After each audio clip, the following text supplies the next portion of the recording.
So we're about to start the last session on this International Translation Day, and we will try to do it in English. We will talk about linguistic minorities and majorities. We will talk about translation and interpreting. I am Jørgen. I come from Forbundet Kommunikation og Sprog.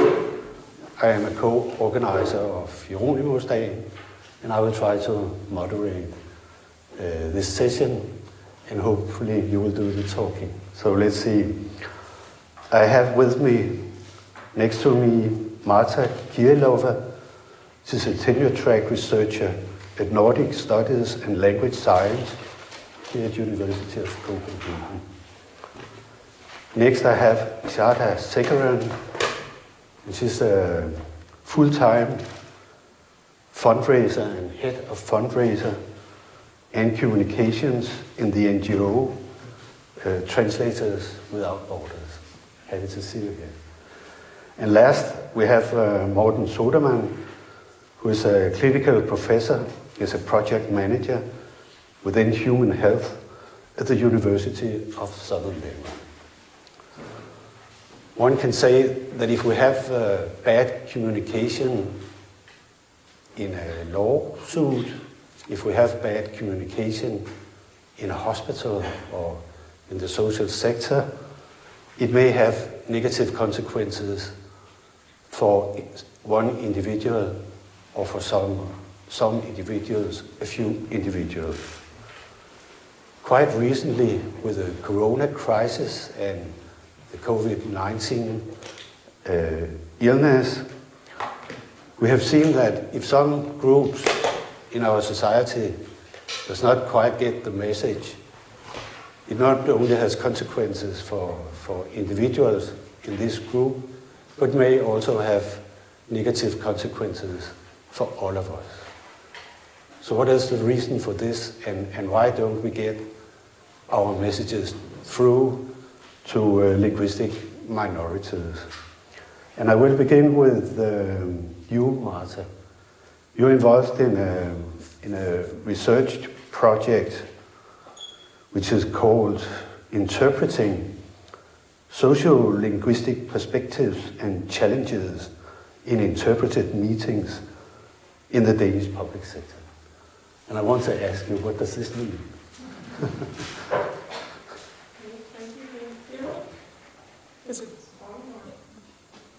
Is it good? Okay. Yeah. Good. Well, that's the title we put for the application, of course, and it basically means that we are doing a research project on interpreted encounters in different public sectors, different domains. We look at the court, the police, and the healthcare sector, so these are the different domains. And the sociolinguistic perspectives are about the idea that language is a situated practice. Of course, we're interested in the context, we're interested in what happens, who are the speakers, what is their background. So the research project is about what happens when citizens do not have the same language as the authorities and they need to communicate through an interpreter. That's basically what we are looking at.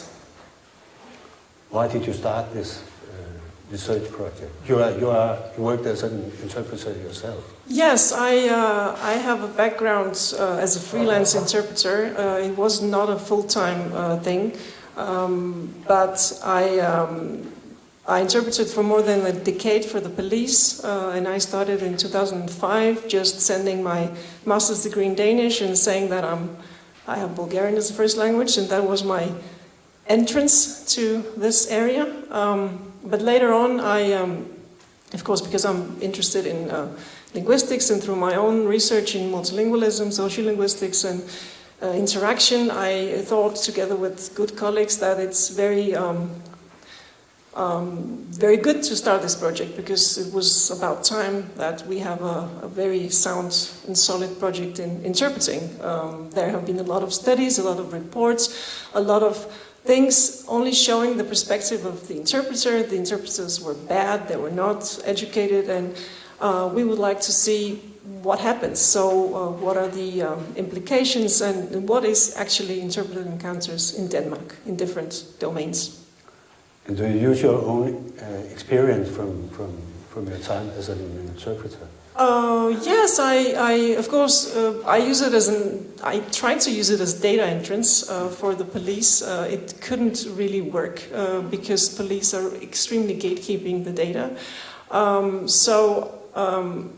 I use it, but I also try to look at the whole context from a research perspective. So it helps me to navigate, but it could be also some not always a good thing. So I'm using both, I suppose.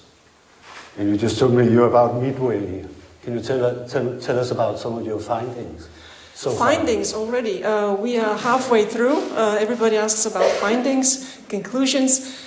Well, I can say that what we have found is that interpreting is very different, is very differently looked at in the different sectors. Interpreting for the court is not the same as interpreting for therapy sessions, for instance. There are different expectations to interpreters. There are even within the context of, let's say, therapy sessions with interpreters, there are different expectations of what interpreters should do when they interpret for the patient and what the interpreters should do when they interpret for the practitioner, for the therapist. That's very interesting. So by drawing on the different perspectives and on different kinds of data, we hope to have this very broad perspective. The title of this session is Communication Channels and Barriers. So I will come back to what you have to say about the barriers. I'll come back to that a little later. Okay. And Charter, you work in a global association, I believe, where you try to improve, try to reach, maybe even reach out to groups, indigenous groups, local groups, even maybe big parts of the population who speak their local languages. You're in Africa, you're in Asia, I'm in South America. Could you say a few words about this? Yeah, we're doing work globally. We're a fully remote organization and we do work around the world and have country offices in Bangladesh and northeast Nigeria and also the Democratic Republic of Congo. I've been working on the Ebola response there and now doing work on COVID-19. And I thank you all for allowing this to be in English and for doing this for me. I have 2 years of living in Denmark, but I couldn't do this in Danish, so thank you. How did this NGO, how did this association begin and when? Yeah, so the organization is just about 10 years of incorporation, and it began from people who were just up the street in Paris from Doctors Without Borders. There was a language service company, and that founder came from that company seeing that there was a need.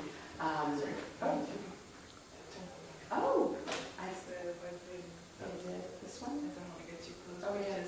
Is that working, or can you hear me now? Try talking a little bit more and see if you all can hear me. I hope so. Yeah. So Translators Without Borders began with people who saw a need in the humanitarian response world. That there were often organizations going into crisis situations, but they didn't have capacity in the local languages. At best, sometimes they would, do translations in the dominant post-colonial language, for instance, in French or Portuguese or another European language.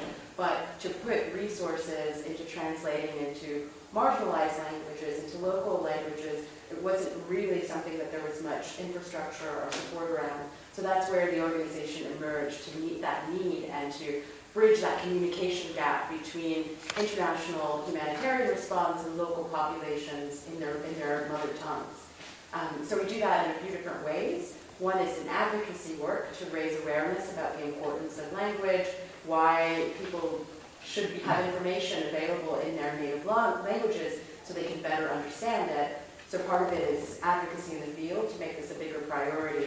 Part of it is providing language services. We work in collaboration with NGOs of all sizes, some of the big ones like UNICEF or WHO and the Red Cross, to small community organizations. We help them by providing language services. We have a community of mostly volunteer translators. That's 30,000 is the official number we have, but we've had a big spike from COVID-19 of people wanting to volunteer. We have over 80,000 translators who want to provide their skills and expertise to help in these crisis situations. So we use that community and also the technology that we develop. We're working on machine translation and AI, but building data sets in some of the harder to reach languages because there's a gap. The big problem is there's a gap in the ability to do machine translation in some marginalized languages because there just aren't the data sets available. So we work on bridging that gap, making sure that there's more machine translation, more data, so that we can have those tools to reach those populations. You almost sound like a commercial translation company. I think that we work a lot in collaboration with the commercial translation industry because we want to take those skills and knowledge and expertise and apply it to social good. I think there's a commercial interest, of course, in reaching new markets, and there's been a lot of developments in order to do that, but that hasn't as much happened with some of the world's poorest people. We haven't had the same investment of resources and information and tools and skills, and there isn't as much of even infrastructure for translators who come from those communities. So we're trying to create a bigger demand for the translators who work in those marginalized languages and give them opportunities through our community. So we work in parallel with the commercial industry, but with a focus on social good. So how do you make decisions where to focus? Do you follow kind of the crisis movements? I know you did a lot of work around the Ebola. It's been there twice at least. And now we have COVID-19. So how do you choose where to focus? Right. Well, it's generally because there's a partnership where we don't do direct services ourselves, so we rely on working with other NGOs. Okay. So in a crisis situation where there's a community of other organizations working and they're interested in applying language, or there's a need, there's a gap in information. It's interesting the point being made about cultural nuances with language that show up in interpretation in courts and therapy. That's part of what brought us into responses such as working with Rohingya refugees in Bangladesh.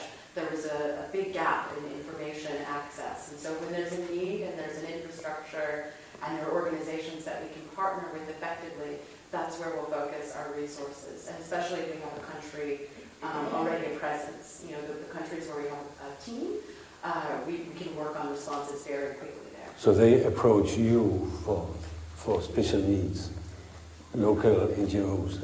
It's a combination of them approaching us and us pushing them. When there's a crisis, we'll usually put out a call to the big humanitarian organizations and say, this crisis merits a language approach. Have you factored in translation and information access into the response? And we'll advocate, push the organizations to do more in terms of bridging that information gap through language. Okay. And Morten, you've been involved in interpreting, especially in Denmark, for years. And it seems that things are not improving. Maybe things are getting worse. So why is this? What are the main barriers? Why can't we make proper training, proper education, and do some professional interpreting? Why is that? Is this on? Yeah. I think some of it has to do with the fact that Denmark hasn't really had that many colonies. We're not exposed to language in the way that Americans and British, French are. And the way foreigners sort of treat Danish, we don't like it because we're not used to Danish being sort of transformed or modulated through other languages. So we're a bit annoyed about this fact that people have come now to live in this country that speak foreign languages or speak with an accent that we are not familiar with. So it tends to become sort of disruption in healthcare where I work.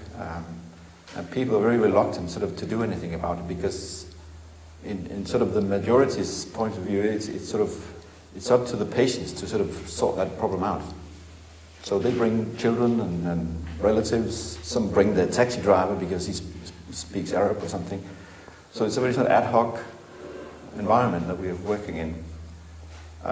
We started 12 years ago with the Migrant Health Clinic to try sort of and systematize what is the issue here and how do we sort of come across some of these language barriers.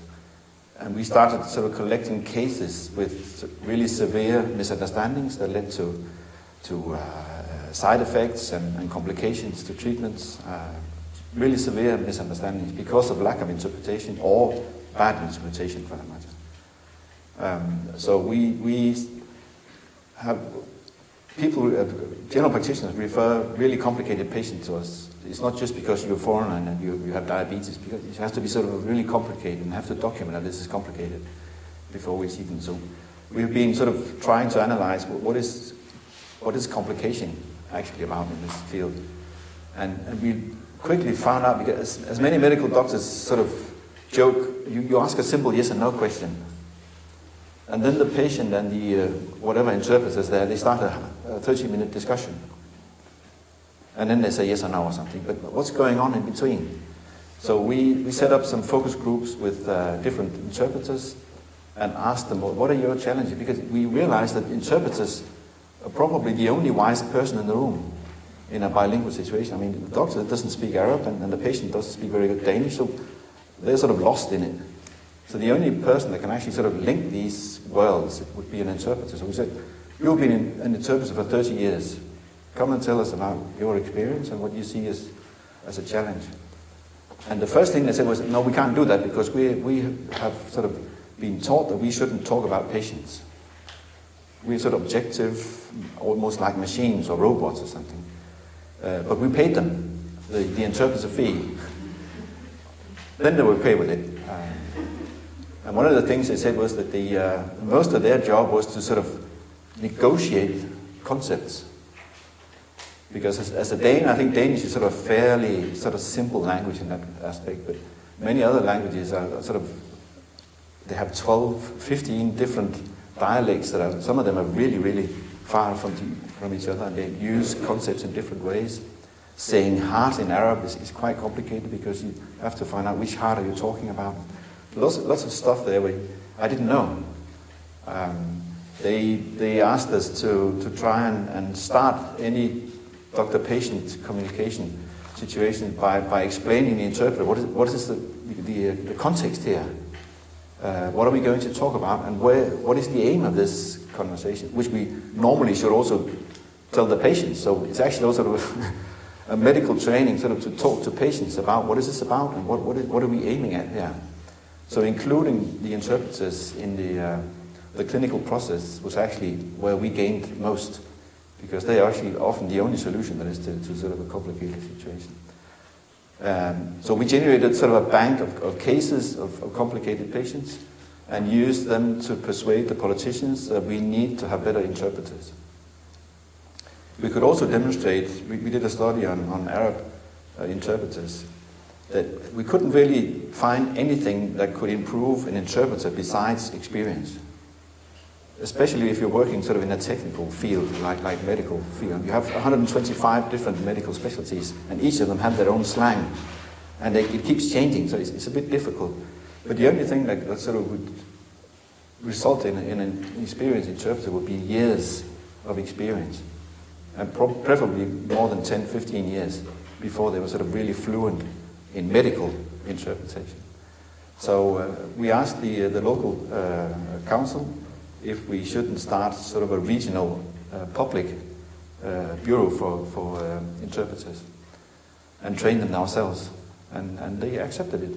But based on some really, really bad cases that went right to the Danish parliament, and they discussed it and said, this is not very nice to look at, so we need to do something about it. So they set up sort of an acute 24/7 interpreter service nationally. It's not very much used, but it's there. But in our region, we have sort of official public paid interpreters, which is their only job. Which also means that you have interpretation sort of limited to very few hands, which gives them the opportunity to gain experience very quickly and in quite a large variety of specialties. So I think in our region, I think it's okay. They're listening. We have video interpretation, which is quite good because you can have your iPhone or your iPad with you anywhere you want to go with the interpreter. So it's fairly easy to use. But there's still a lot of resistance. But that's more like sort of the Danish basic, why don't people just speak Danish? I mean, how difficult could that be? Attitude. So I'm optimistic, but it's a really, really slowly developing field. No, we have been discussing this for years. I mean, Yeah. Not just 10 years, 15 years. And I'm not quite sure if I am optimistic, because what I see is a deterioration of the situation of the interpreters. But you say they need special training, so Yeah. and maybe it's also about culture. So how can we go about this? I think one of the interpreters that are now sort of employed by the regional authorities, they say they have sort of gained a new identity, and they have sort of a feeling of being a profession, because they work together, they have training together, they interact about how to interpret difficult concepts or different sensitive issues. They talk about how to go about this without sort of causing any sort of disruption in the conversation. So I think they feel more professional, and they think they feel more protected than before, where they had sort of ad hoc, hourly basis jobs. Now they have sort of a full-time job, and they feel they're good at it, and they're used every day from morning to the afternoon. And they have a really good head of the department that's really good at sort of developing the field as well, being the first in Denmark. Could you say a few words about the consequences for the healthcare, for the individual Christian? You're specialized in the health sector, but also in legal matters. We have a lot of migration for the time being in Europe. So I would say that the need for professional translators in a lot of different languages is increasing.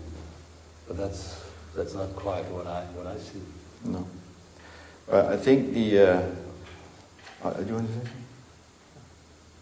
Yeah, go on. She's getting me curious about the mic, how it works. Okay, thank you.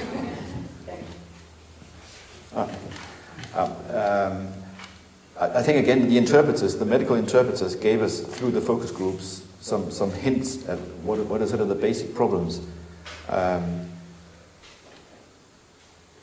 Without an interpreter, even if you're capable of speaking a bit Danish, the length of the communication is shorter, and you're given less options. You're less involved in decision making. You're not sort of invited to express feelings or thoughts or worries. So it's sort of really sort of yes and no, it hurts type of conversation. And we can see that, there's a whole range of studies demonstrating how language barriers sort of delay diagnosis, delay treatment. Even when you have sort of a perfect sort of set of symptoms that lead directly to a new hip replacement, or you have a cardiac arrest or something, it's still a delay in it, because sort of some of the communication is sort of missed, the points are missed, the details are missed, the specificity of the narrative is sort of not very clear. So there are a lot of sort of very unclear sort of outcomes in a bilingual conversation if you don't have an interpreter there. And they help sort of create a better narrative. And I think that's what we have demonstrated quite clearly, that you can actually generate sort of a better narrative. And actually, one of the first patients we had came back to us and said, "Thank you for making a better version of me." I think that was the interpreter called it a version. I don't think you say version in Somali, but that's somehow how it happened. But thank you for making a better version of me. And what she meant was that she had been allowed to talk about herself in a different way, and in a way that was more pleasing to her, and where more of her sort of good sides were sort of allowed space and were documented. So there are a lot of sort of strange things going on when you have an interpreter there, but one of the things is that you actually allow people to speak and sort of come up with their own narrative and not sort of a sterilized medical narrative. We just have this article in Politik last Friday. Yeah. Language determines your health. That's the conclusion. That's your conclusion. Exactly. And I think our Prime Minister, she was asked in the beginning of this corona epidemic, what about the ethnic minorities here? Shouldn't they have some sort of tailored information? And then she said, no, that was not a priority. They should speak Danish or talk to their neighbor or something. And 2 weeks later, we had a problem in that particular subgroup. You are involved in Martha's research project as a consultant or advisor. So do you hope to address some of these issues through the research project? Yes. Yeah. I think what Morten said is absolutely essential in every field. The medical field is obviously working on that, but what we see in court, for instance, is that there is no connection between the interpreter users and the interpreters. So when an interpreter comes and should interpret, then he or she is expected to just go on. And this is the main problem with this kind of interaction, that there is no preparation of what is the interpreter in this particular context supposed to do and should expect. Because interpreting is obviously a contextual and very situated practice, the interpreter also needs to know what's going on and needs to collaborate with the interpreter users. So when we're talking about educating interpreters, we should also talk about educating interpreter users. I think this is very important, not to tell the secrets of the craft, because a police officer might say, I don't want to reveal what is my particular line of investigation here, but just to know that this kind of talk includes this and that. This kind of talk is very important to show empathy. Here is very important to be clear about details. Here is very important to be clear about terminology. So these things could be, of course, done through education, but here, and Morten also picked up on that, it's about the question of expertise. What is particularly interpreter expertise? We don't know, and it's different in different fields, but it looks like expertise is not only about the formal education, it's also about the informal experience and the socialization into the practice, which takes many years. Yes, that's what I would like to add to. You know, I come from translation and interpreting too. We have a lot of very good and very professional interpreters in Denmark. The word commercial in business and in culture and so on. So it's a different setting we focus on. That's true.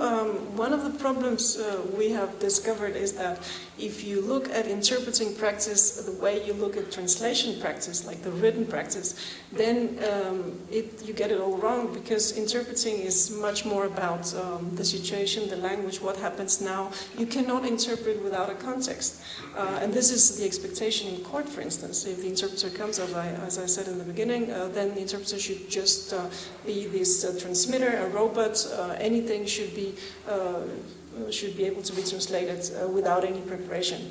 That's a huge mistake, and that's part of the reason why interpreting quality has been so criticized, I think.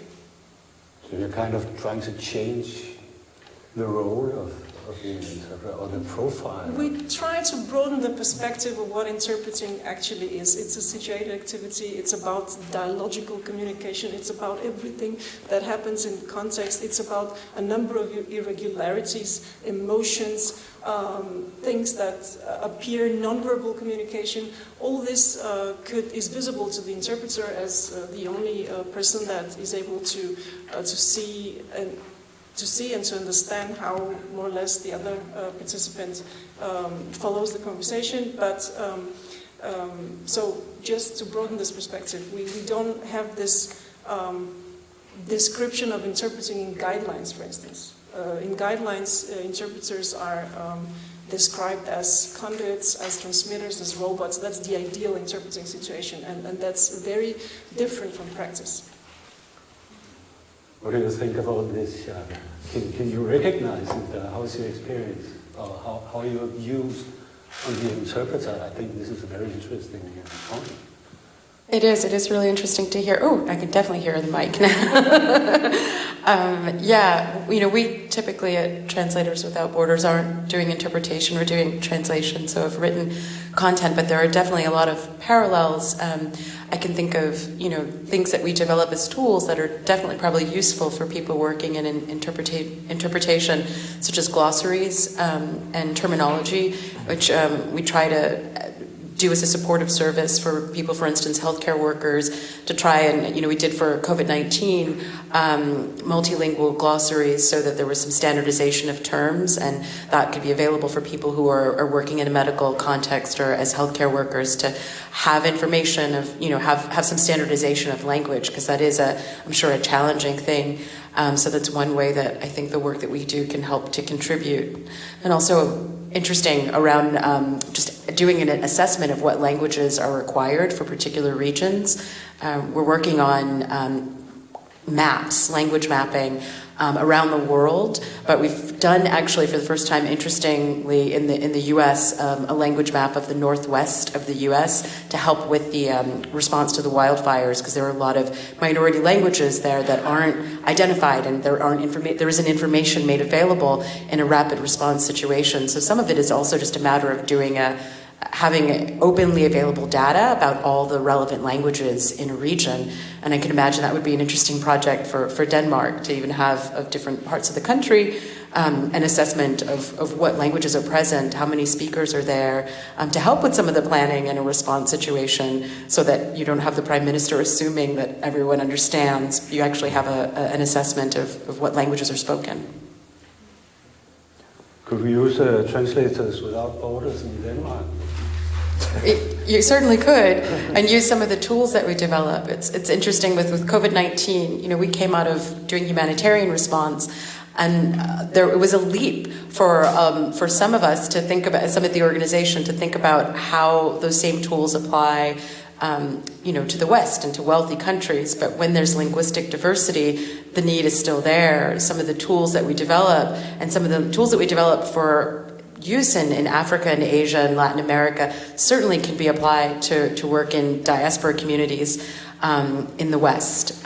So I think there's definitely a relevance, and this language mapping we did in the northwest of the US is a beginning of recognizing that there's still a need, even in countries where people assume that the dominant language or one or two other languages would be enough. That to really have a full appreciation of the linguistic diversity, I think, is a challenge. I want to ask you, do you sometimes meet political opposition or resistance in the areas where you work?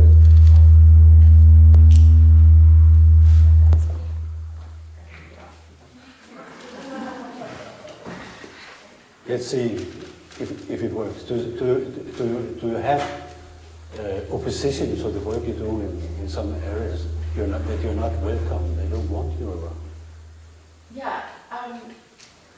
Obviously, working with linguistic minority groups can be a challenge, because it's a political issue in some places, and even just creating a language map is a complicated political challenge in some contexts, because recognition of groups that speak other languages is something that the majority group doesn't always embrace.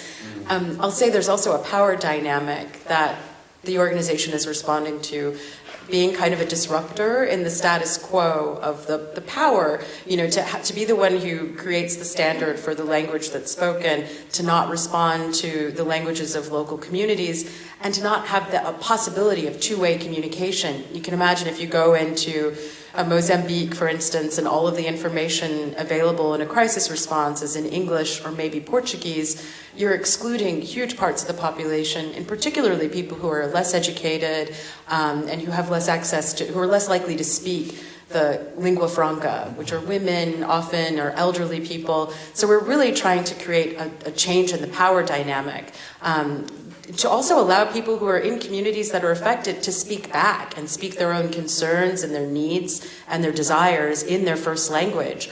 I think that's a disruptive, even within the humanitarian and development world, that's a disruptive notion that the people in the communities that you respond to should be able to communicate back. It's a power shift. I think in Denmark, interpreting technologies is becoming more normal, what we call remote interpreting system.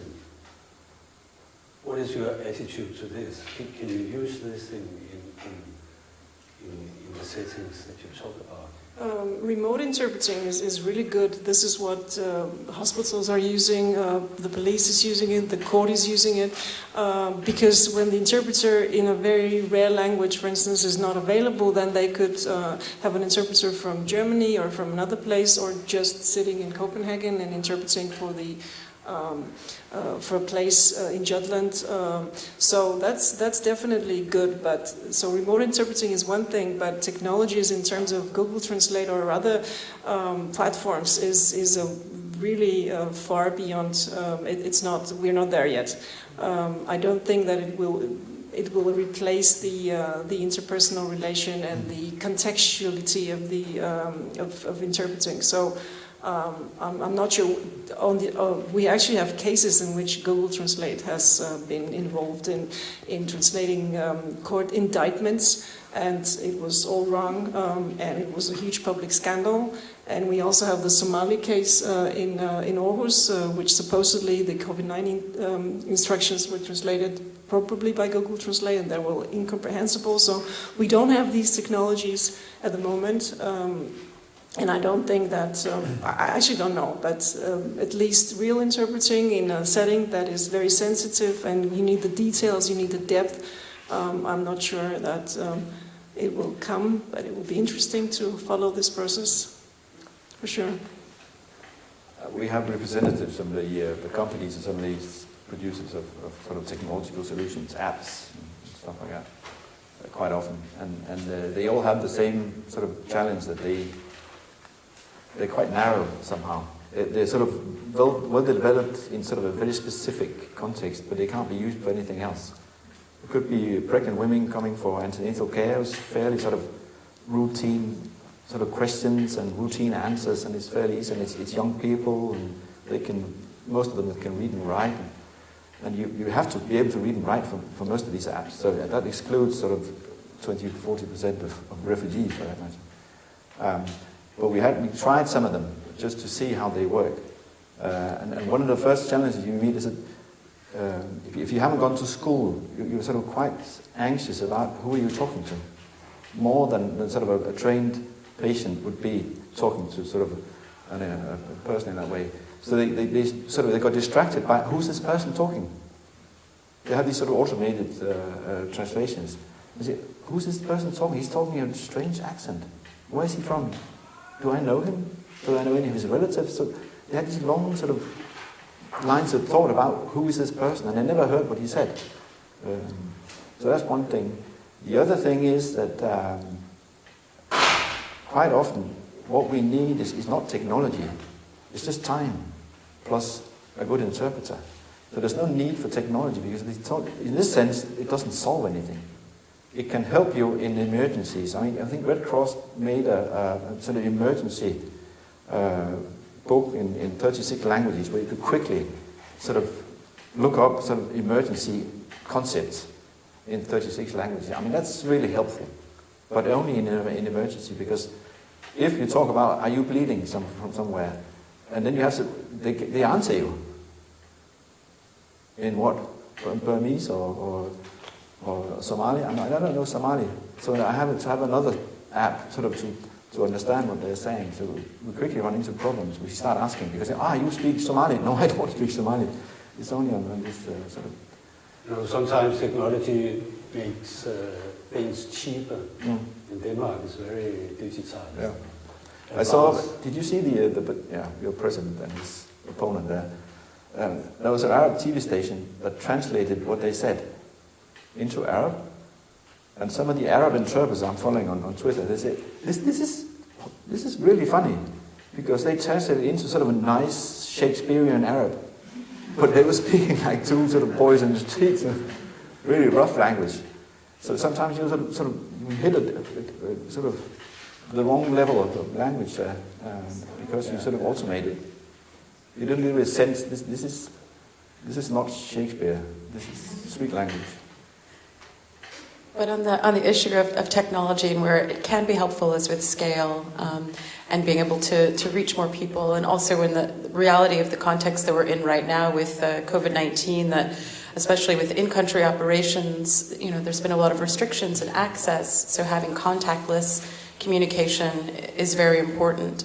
And with Google Translate, I mean, the reality of the data sets that there just aren't as reliable of translations that you can get through those means, because the data hasn't been collected for a lot of minority languages. And so having better quality, having more data available that can improve the quality of those translations, it's certainly not something that can be a full solution to everything. Of course, we need more people and more experience, but there's certain things that we can get from scale. Some of the things we're working on now in terms of contactless communications, we've just put out a chat bot in Lingala and Swahili and French in the Democratic Republic of Congo on COVID-19. We're working to do more speech recognition, develop those as well for people for whom literacy is a challenge. So I think there are things that we have to.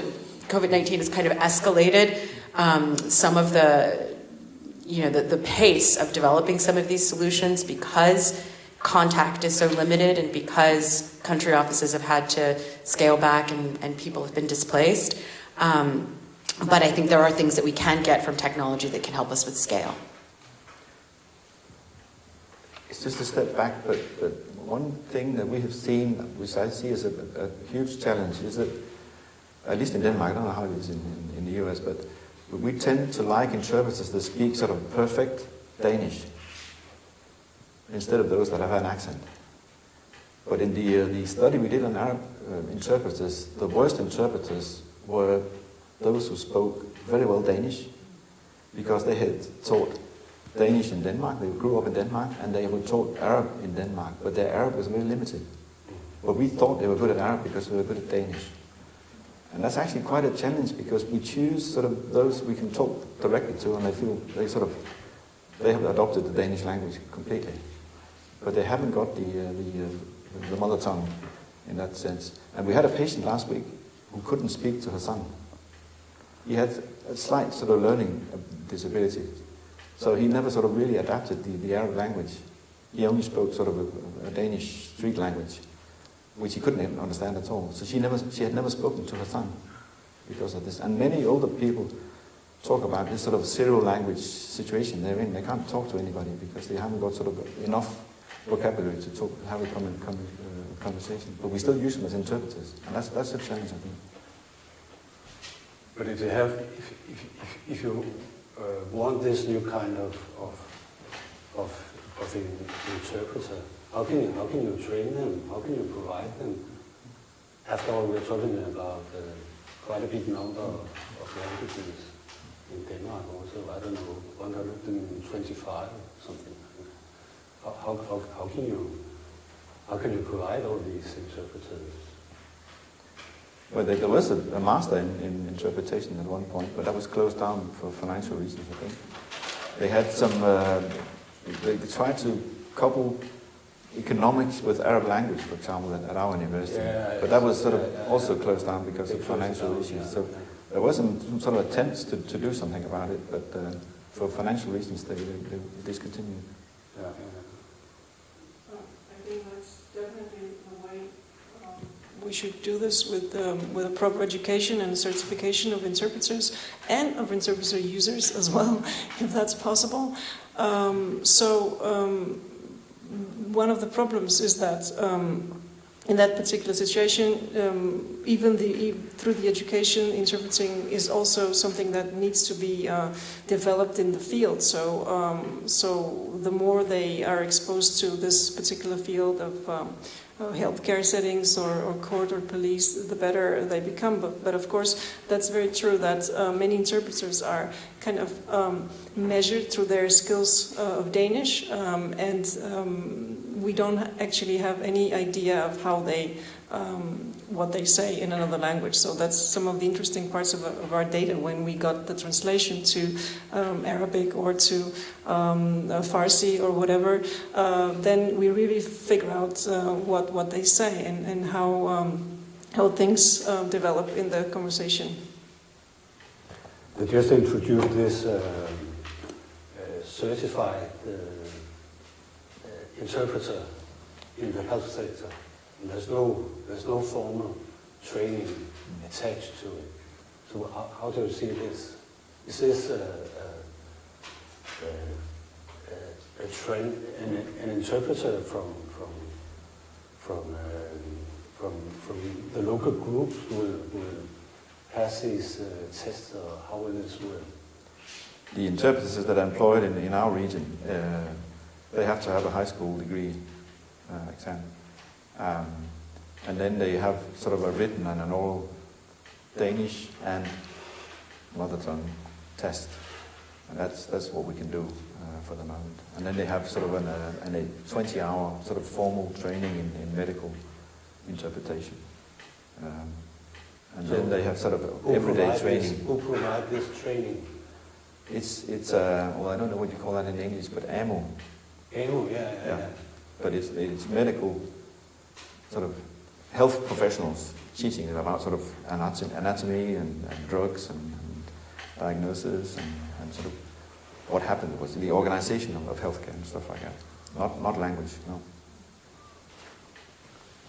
I think all day we have been discussing language diversity in Denmark, or lack of diversity. English becoming more and more dominant, maybe, and technology being based on British or American language. So do you see a tendency that in Denmark all these different languages will be more accepted over time? Yes or no?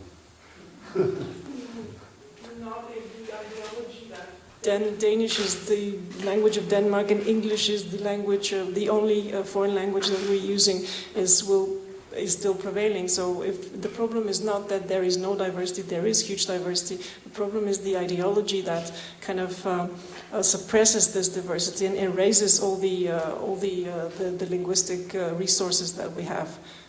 Because when we say that English is the only language and everybody in Denmark understands English, we know that that's not true, so that's just an ideology. You know, when I prepared for this discussion, I read that the association or organization called Mino Denmark or Mino Denmark, Minority Denmark, has provided COVID-19 information in 30 different languages. And the Danish Health Authority, which is Sundhedsstyrelsen, has prepared communication in maybe 8 different languages.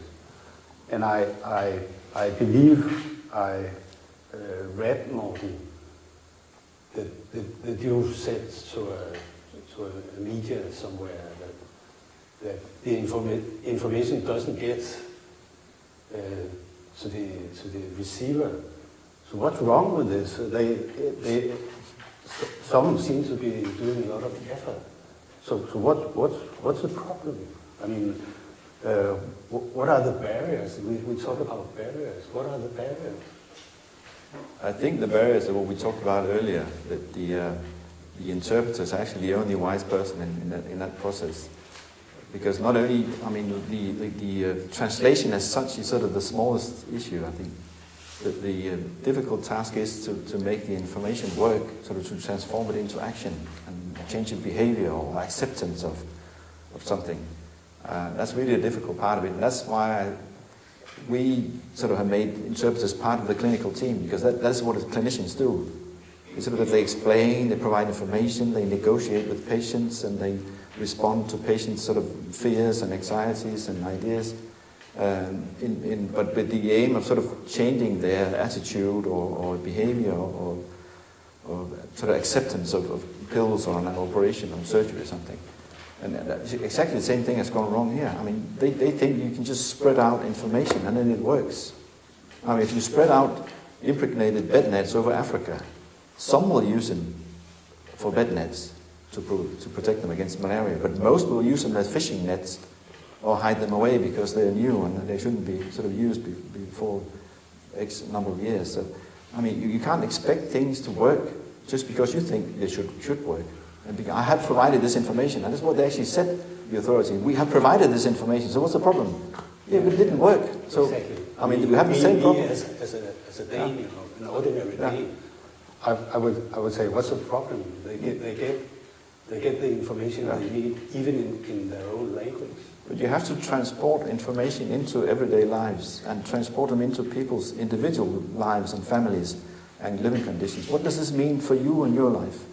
Now, I mean, right now we are fighting with young people having parties all the time. And we told you shouldn't party. Yeah, but we need to party. Is that communication? No. We haven't succeeded. So it's just the same thing. Information has to work, and that's in the interpreter's job. Because just particularly in this case, well, the information was provided to, for instance, the Somali community, but when they read it, then they could not understand it because it was incomprehensible. So maybe the translation was not good enough, and those people actually wrote an open letter to Mediflex saying that this is incomprehensible, and now we've taken care of this, and we have translated all the regulations to proper Somali, and now our people can actually access this information. So just delivering some information to somebody is not the way to go. It should be interpreted properly, so that the people actually understand it. So if you can make some recommendations to the Danish Prime Minister or government or whoever, what would they be?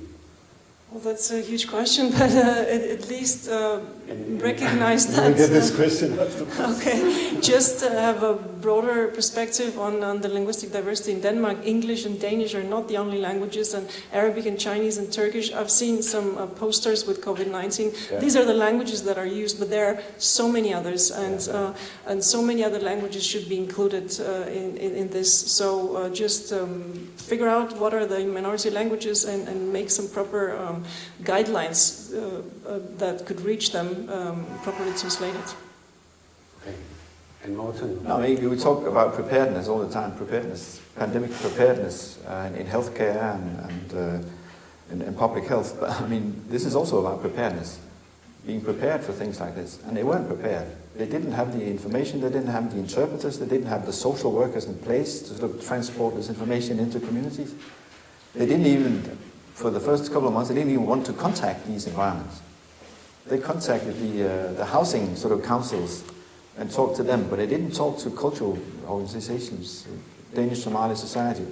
Lots of people, they were ready, and they asked to be invited, but they weren't invited. So they're also sort of a bit reluctant to be prepared. So they have to do this in peaceful times and not when you have an epidemic going on. It's too late. So it's about attitude. Yeah. Setting priorities. What would you want from work? Well, it's interesting to listen to this because, you know, you ask how it is in the U.S. It's so hard to make generalizations. It's such a big country. But, you know, I grew up in Queens, New York, which is probably the most linguistically diverse place in the world. And we have lots of experience working in different languages and wouldn't think of having a public health response that wasn't multilingual, but still struggled with the same issues of having interpreters in hospital situations around COVID-19, and the crisis revealed major deficits in the response and the ability to reach all communities. So certainly, even in a place that has a lot more experience and a lot of languages and a long history of immigration, we're not necessarily doing things perfectly there either. So I think it is a matter of also setting priorities and deciding, you know, if not waiting for a disaster to happen, building the infrastructure, learning from what we've experienced in this situation to be better at having a capacity to reach all kinds of languages, to reach marginalized language speakers. And that we need to be prepared, need to have the infrastructure and the capacity, and also a realistic assessment of where people are, what languages they speak and what their needs are. Particularly in a public health crisis, it's so much about trust and establishing trust. And if most of the information people are getting in the language they know best is from rumors, from misinformation, from whatever is running wild on the internet, we're going to be at a major disadvantage in being able to have a proactive, positive response. So we don't want people to be getting only language in their language that's a rumor. We want them to get trusted, credible information from authorities in the languages they know as well. The United States used to be the melting pot of the world, so we were told in Denmark, in my childhood.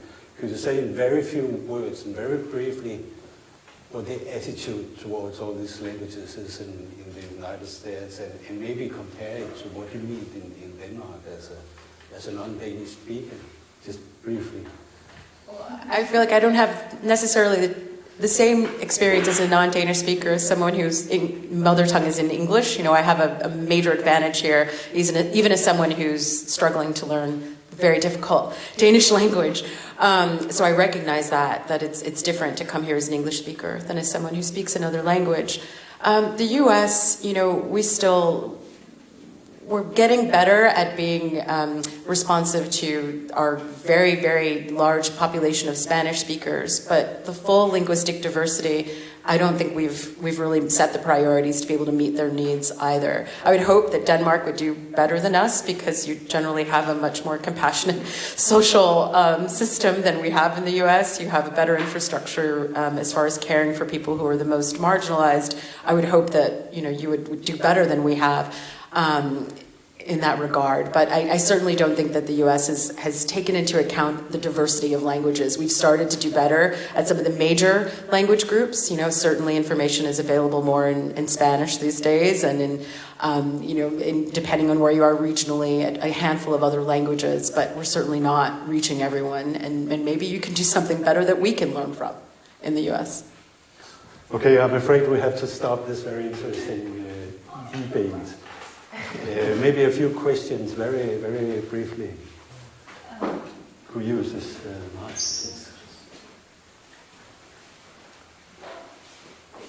Thank you. Thank you to all. Is it over? No. Thank you. Shada, I have a question for you. And I don't want to sound critical of Translators Without Borders, because I think it's an entirely admirable project. I think it's amazing. But I'd be interested to hear about, you say, all these translators who volunteer, because most of the translators I know make very little money. Not everybody is dirt poor, but a lot of translators are struggling. Translators, interpreters, what have you. It's quite a tough life. And even somebody like me who gets reasonable fees, I can't tell you how many times I've been asked to work for free. So I'd be very interested to hear how you go about, because I don't think that Translators Without Borders are trying to exploit translators in any way, but how do you go about it with the volunteer work so that it doesn't, impose an impossible strain on people? And just one thing about how many languages are spoken in Denmark. I know the army certainly knows, or used to know, because I called a colleague, a language officer years ago, and asked about a documentary from Kyrgyzstan, and he had a list of 70 languages that were spoken in Denmark. So I don't know if everybody knows, but somebody certainly has mapped this out, about how many languages are spoken here. Thank you. Shada, please. And great point about have infinite respect for translators, and feel that it's a brilliant population of people who are often under-resourced and underappreciated. So certainly I understand, the sensitivities of what you're talking about. And we grew out of a volunteer effort of translators, and grew in such scale that now we had to have people to help manage those projects. We certainly want to actually make a bigger pie for more opportunities for translators. We try to provide a lot of our community it's mostly volunteer, not all volunteer. We try wherever we can to provide some compensation, especially if it's a marginalized language. We certainly know that especially people who are from poor countries, certainly they have even fewer resources to offer, but the need is so great. We hope that by raising awareness about the importance of translation, that we're actually creating more opportunities and making a bigger pie.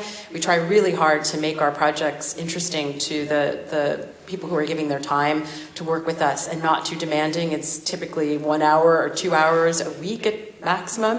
And we try to work really well to show appreciation for the community, and make it something that can give greater career opportunities for translators, people who are looking to get more experience and kind of be able to advance. And so we hope to be able to provide training and have it be a platform that opens up for greater opportunities, not something that in any way would harm translators and their ability to make a living. We hope that we can make it easier for people to have greater opportunities. But it's a very important point. We couldn't do any of the work that we do without having a strong cadre, a strong community of linguists, many of whom are giving their time.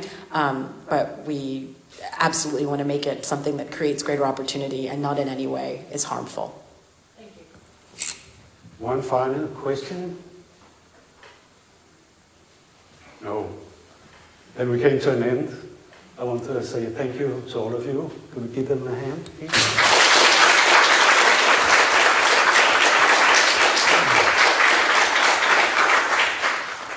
Jamen, så skal jeg på vegne af arrangørerne, kunne vi få dem herop, pigerne også, hvis vi lige kan få et par minutters ekstra kameratid. Vi vil sige tak, hvis der er nogen derude overhovedet, det ved vi jo ikke, så vil vi sige tak til jer, fordi I var med her hele dagen eller noget af dagen, og vi vil selvfølgelig også sige tak til jer, som har været her og har udholdt det fysisk sådan helt lang eftermiddag. Vi må se til næste år, hvordan Hieronymusdagen kommer til at forløbe og hvad temaet bliver. Nu har vi i hvert fald gjort os nogle erfaringer med at være lidt mindre fysiske og lidt mere digitale. Så vi glæder os til at se, hvordan det resultat falder ud. Derfor vil vi rigtig gerne have nogle tilbagemeldinger, både fra jer derude og fra jer, der sidder her, om en evaluering i almindelighed og hvordan det her koncept har virket. Så jeg ved ikke, om I har noget at tilføje, så kan I gøre det. Jamen, så siger vi tak. Tak, fordi I har været med.